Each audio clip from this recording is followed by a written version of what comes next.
Hello viewers, আজকের এই ভিডিওতে আমরা সিটেট সোশ্যাল স্টাডিজ এর উপর থেকে অর্থাৎ সামাজিক বিজ্ঞানের উপর থেকে আমরা প্রথম chapter when, where and how, কবে, কোথায় এবং কখনের উপর থেকে যে প্রশ্নগুলো বিগত বছরের সিটেটে এসেছিল সেগুলো নিয়ে এসেছি সম্পূর্ণ বাংলাতে।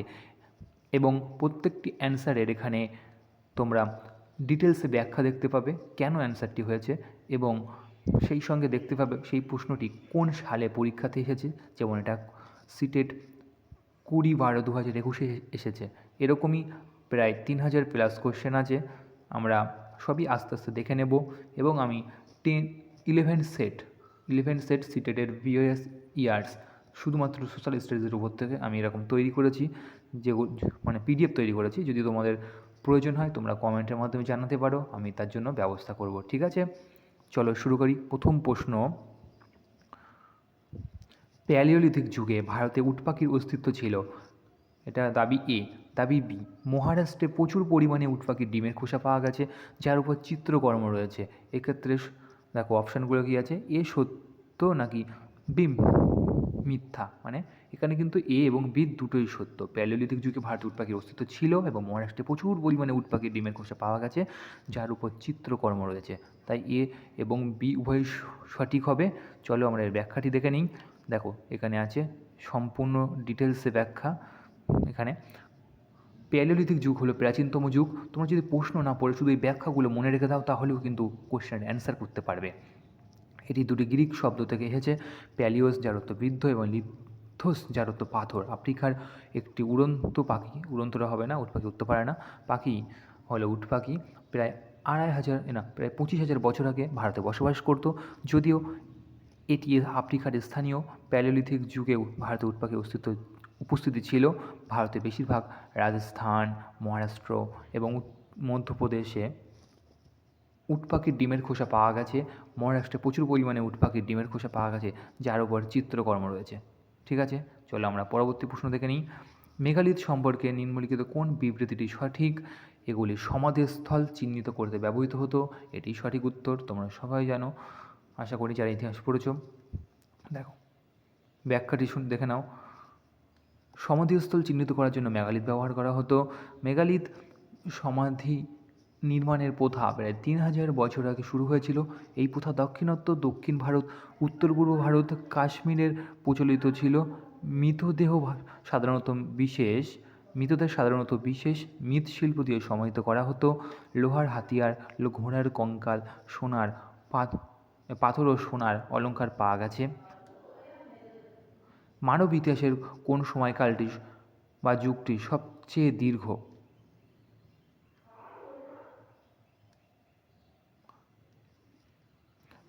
দেখো কী হবে, সবথেকে দীর্ঘ যুগ হলো প্যালিওলিথিক যুগ। চলো সঠিক ব্যাখ্যাটি দেখে নিই। প্রাগৈতিহাসিক যুগ অর্থাৎ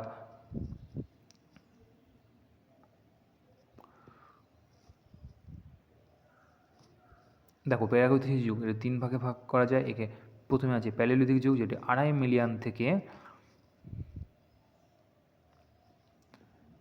10,000 খ্রিস্টপূর্বাব্দ পর্যন্ত। তারপর মধ্যপ্রস্তর যুগ, প্যালিওলিথিক যুগ বা প্রাচীন প্রস্তর যুগ, এটার বাংলা মানে কিন্তু প্রাচীন প্রস্তর যুগ। মধ্যপ্রস্তর যুগ 10,000 থেকে 4,000 খ্রিস্টপূর্বাব্দ। তারপর নব্যপ্রস্তর যুগ 4,000 থেকে 2,000 খ্রিস্টপূর্বাব্দ। প্যালিওলিথিক যুগ হলো সবচেয়ে দীর্ঘতম। তারপরে বিবৃতি এ এবং বি পড়ুন এবং সঠিক বিকল্পটি বেছে নিন। দেখো সব এটা দুবার সিটেট এসেছে।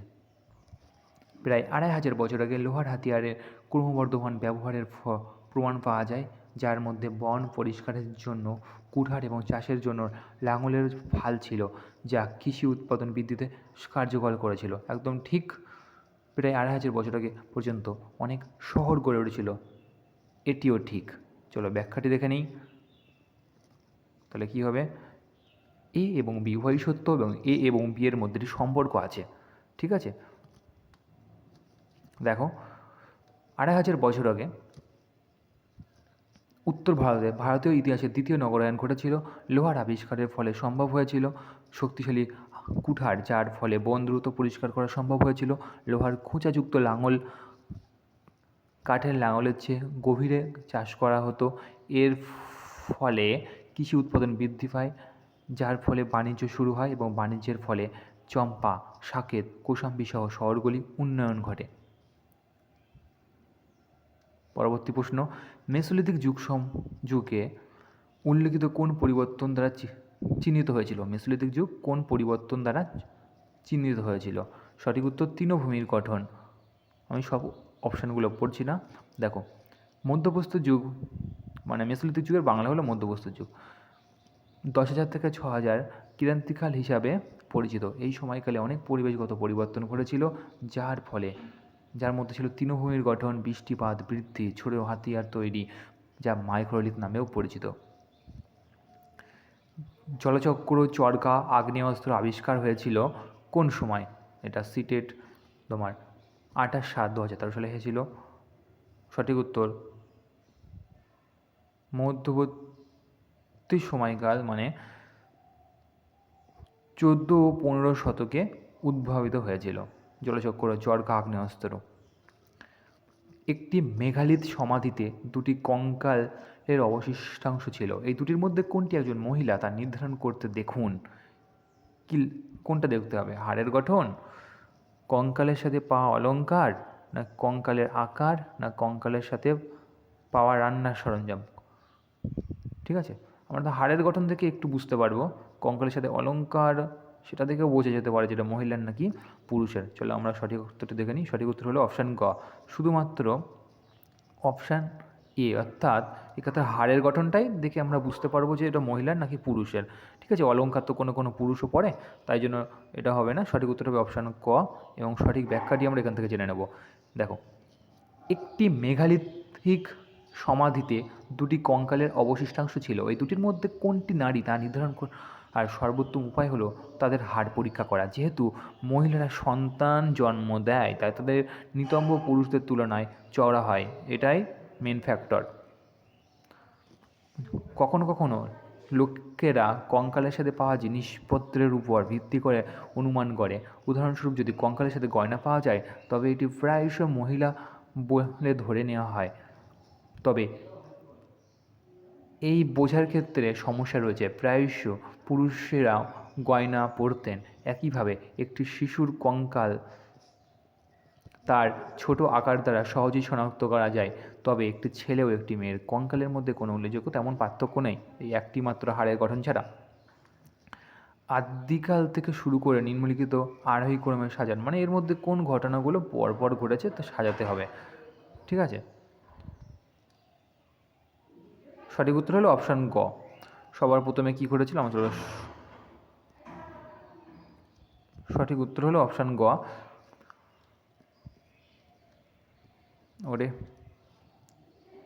অপশান গ। দেখো, আমি এখানে অপশান গটাকে আগে নিয়ে রেখেছি।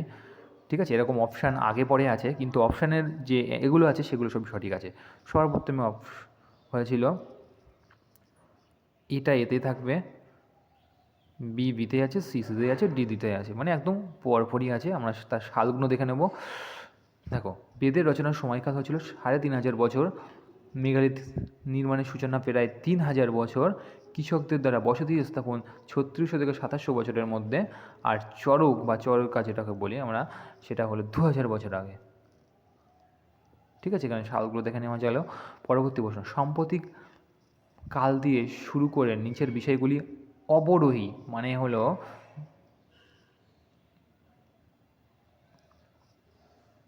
বড় থেকে ছোট, এটা ক্রমে সাজান।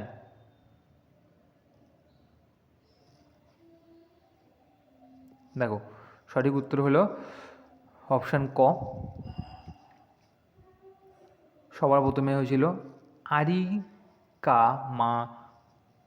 আরিকামাদু বন্দরে বসতি স্থাপন। আরিকামাইদু বন্দরে বসতি স্থাপন। তারপর হলো সঙ্গম সাহিত্যের রচনার যুগ। তারপর হলো লোহা শহর পাঞ্চ মার্কযুক্ত মুদ্রার ব্যবহার বৃদ্ধি, এবং তারপরে হলো উপমহাদেশে লোহার প্রবর্তন। ঠিক আছে, সঠিক উত্তরটা ব্যাখ্যা সহ দেখে নিই। নিম্নোক্ত ক্রমে ঘটনাগুলি হবে 2200 থেকে 1900 বছর আগে আরিকামাইদু বন্দরের বসতি স্থাপন, 2300 বছর আগে সঙ্গম সাহিত্য রচনা, 2500 বছর আগে লোহার ব্যবহার বৃদ্ধি, 3000 বছর আগে ভারতীয় উপমহাদেশে লোহার ব্যবহার। আজ আমরা কিভাবে জানি প্যালিওলিথিক যুগে উট পাখির অস্তিত্ব ছিল? দেখো, আজ আমরা কীভাবে জানি প্যালিওলিথিক যুগে উট পাখির অস্তিত্ব ছিল? মহারাষ্ট্রের পাটনা স্থানে উট পাখির ডিমের অবশিষ্টাংশ পাওয়া গেছে, এটা থেকে আমরা বুঝতে পারি প্যালিওলিথিক যুগে ভারতে উট পাখির অস্তিত্ব ছিল। এটি বোঝা যায় মহারাষ্ট্রের পাটনা স্থানে উট পাখির ডিমের অবশিষ্টাংশ পাওয়া গেছে, কিছু খোলস রং করাও আছে। এই ডিমগুলি পুঁতি তৈরিতেও ব্যবহৃত হতো, মানে ওর গায়ে নকশা করা বা লেখা হতো সেটা। ঠিক আছে, চলো এই ভিডিও দেখো, 10 মিনিট হয়ে গেছে। এটাই প্রচুর এমবি খাটবে যেহেতু মোবাইল দিয়ে ভিডিওগুলো নির্মাণ করা হচ্ছে। দেখো, ওইখানে প্রত্যেকটি প্রশ্নই তোমার সিটেটে প্রিভিয়াস ইয়ার্সে আসা প্রশ্ন এবং সম্পূর্ণ বাংলাতে করা হয়েছে, তোমরা দেখতে পাচ্ছ। এরকম প্রায় 3000-এর বেশি প্রশ্ন হবে, আর যা আজ পর্যন্ত সিটেড মানে সোশ্যাল স্টাডিজের ওপর থেকে আসছে, আমি তার মধ্যে থেকে অন্তত 650+ প্রশ্ন আমি অলরেডি বাংলাতে ট্রান্সলেট করে ফেলেছি। হ্যাঁ, সবই এরকমভাবে। তোমরা যারা পিডিএফ নিতে ইচ্ছুক তারা আমাকে কমেন্টের মাধ্যমে জানাতে পারো, এবং যারা মনে করছো ভিডিও দেখবো তাহলে চ্যানেলের সঙ্গে থেকো। আমি এরকম ভিডিও মাঝে মধ্যেই নিয়ে আসার চেষ্টা করব, যখনই সময় পাবো নিয়ে আসার চেষ্টা করব। Thank you for watching this video.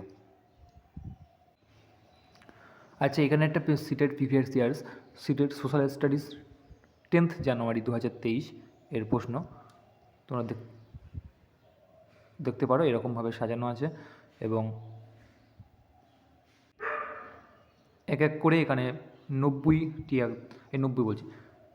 60টি প্রশ্ন আছে, 31 থেকে শুরু করে 90 পর্যন্ত, এবং এখানে প্রত্যেকটি প্রশ্নের ব্যাখ্যা দেওয়া হয়েছে। যেমন এটি প্রথম প্রশ্নের বুরজাহম ব্যাখ্যা, এটা দ্বিতীয় প্রশ্নের ব্যাখ্যা মানে 32 নম্বর প্রশ্নের ব্যাখ্যা, এটি হলো 33 নম্বর। এভাবে প্রত্যেকটি প্রশ্নেরই পর্যাপ্ত ব্যাখ্যা দেওয়া হয়েছে। তোমরা চাইলে চ্যানেলের সঙ্গে থাকতে পারো, আমি যখনই সময় পাবো ভিডিও দেওয়ার চেষ্টা করব।